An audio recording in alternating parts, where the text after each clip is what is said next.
Nicholaus J.Hyde.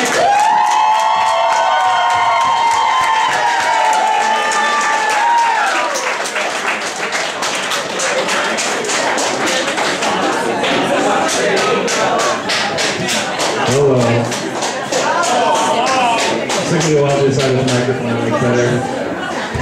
Pop squat to this real comedy style. Tonight's actually kind of scary for me to do this because I usually have a big group of friends that all come with me to support me, but they've all fucked off for St. Patrick's Day. So, boo! I know. Yeah, that's not working. But I'm from Butte, and so I'd actually do it myself if I didn't have any self-respect. But Butte's a really weird place, and there's a lot of things that a lot of people know about it. For instance, it's one of the last cities in the country that actually has a no open container law. So what you end up having is like hundreds of people out in the streets like fighting and vomiting and pissing all over each other, and it's a horrible thing. It's a whole lot worse on St. Patrick's Day. That's when it really gets out of hand. Quite frankly, it's a war zone. Like, it brings out the darkest parts of you. You'll hate your friends, and you'll fight, and you'll bleed, and you'll die. It's scary. A friend of mine, I once he's a Butte native, and he's a St. Patrick's Day veteran.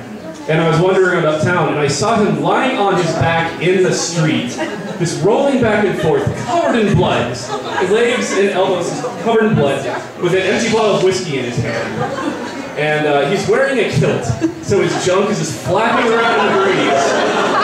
And he's at serious risk of scraping his genitals off on the asphalt. Which is pretty bad, but you expect those kind of things like that to happen when you've been drinking all day and all night.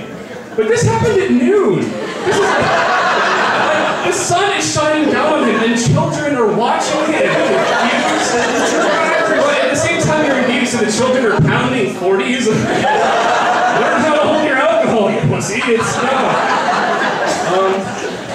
But there are also fun times. A few years ago, a few friends of mine, we all bought gas cans, like little 3-gallon gas cans. And we filled them with alcohol, like just different alcoholic concoctions to feed to the masses. And one of the things you do in Butte is whenever somebody yells out social, everyone within earshot is supposed to raise their glass, yell out social, and then you all drink. And so whenever that would happen, we'd run around and we'd pour alcohol in everyone's mouth. And it was a lot of fun. And you learn, it's this really nice, close social thing, and you learn a lot about friendship and camaraderie, and about how easy it is to pour gasoline into people's mouths. Like, no one even stops to ask a question. But the weirdest thing is we poured it into this one guy's mouth, and he's like, oh! And spits it all over the place. We're like, what's the matter with you? He's like, what the hell, man? I thought that was going to be gasoline. I paid you guys for here to party.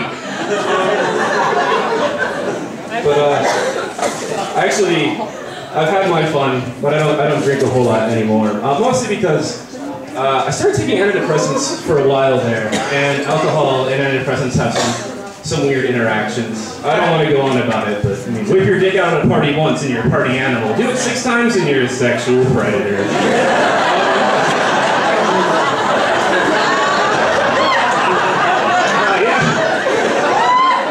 State registries are fun.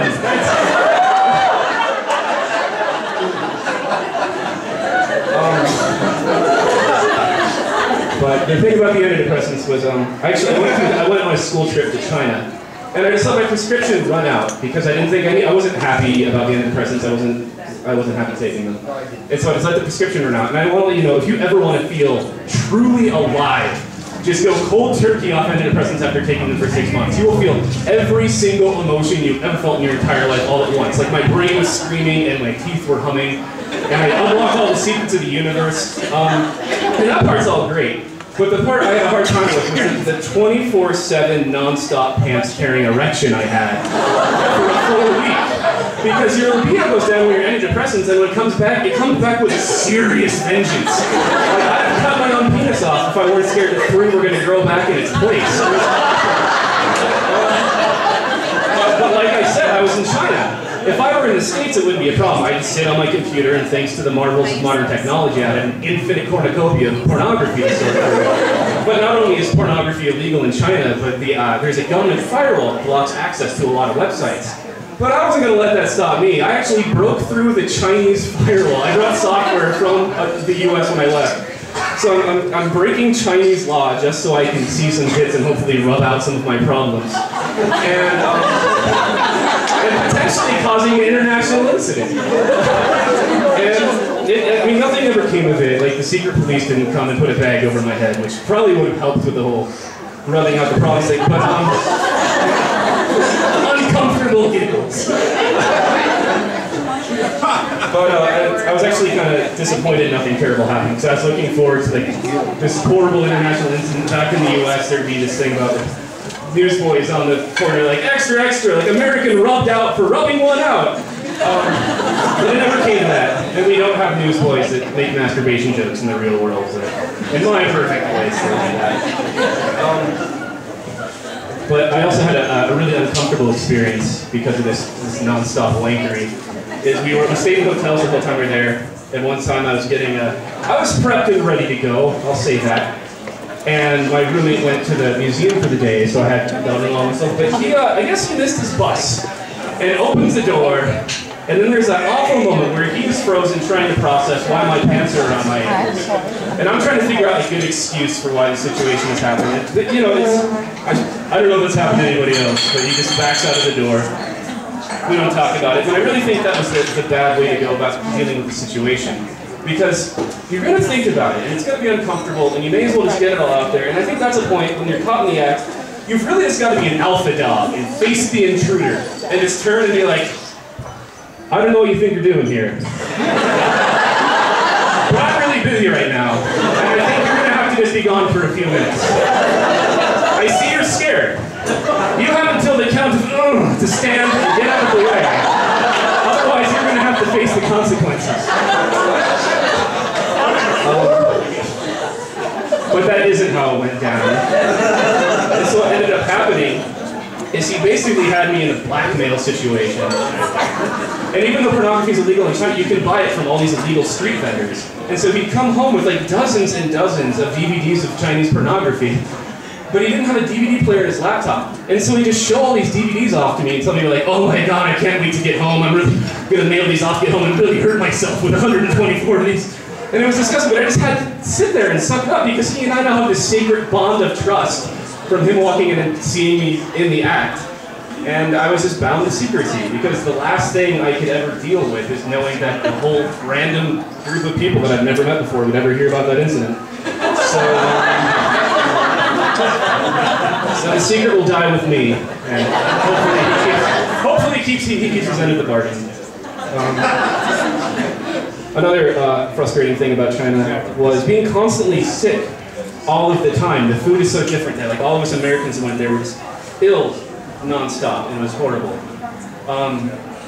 Until one day, I just stopped pooping entirely. And it's weird because, like, when you're constipated, you're supposed to wait like a week, and you're like, oh, I haven't pooped, something's probably wrong. But I knew like 20 minutes after the last time I pooped that this wasn't ever going to happen again. It was like thousands of voices all cried out at once, and then were suddenly silenced. It was horrible.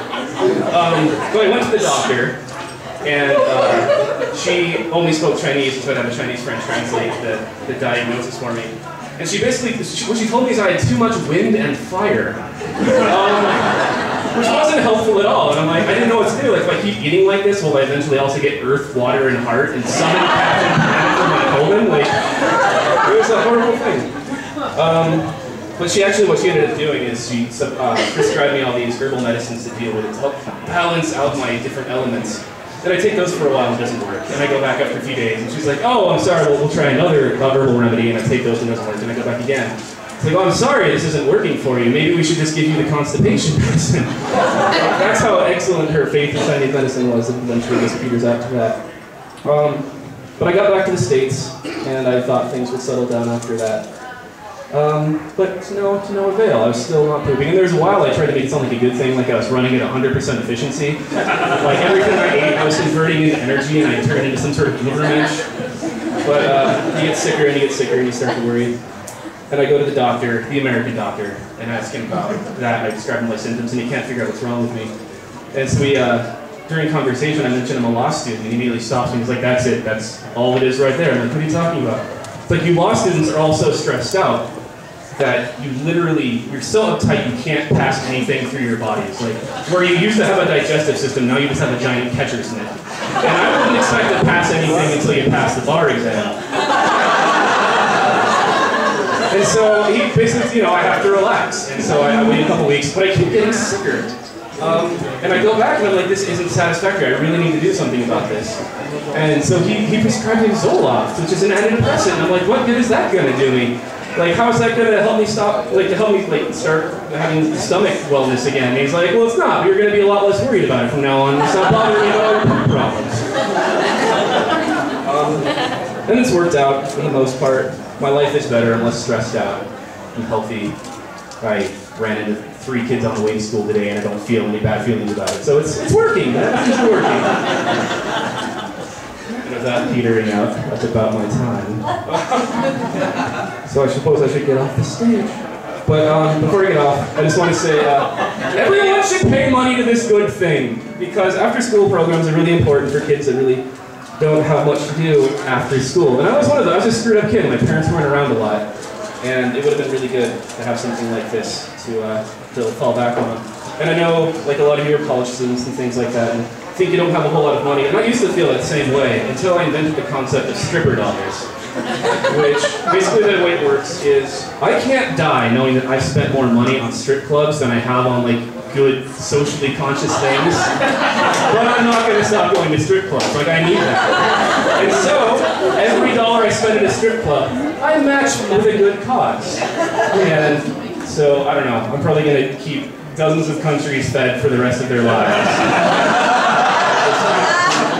And I know it's a lot to ask to have everyone pay money for these things, but I'm sure everyone has that thing they could give up, but don't, just strip club dollars. Makes everything great. And yeah, I guess that's me. And I hope you enjoyed, and I hope you all enjoy the rest of the evening. Thank you.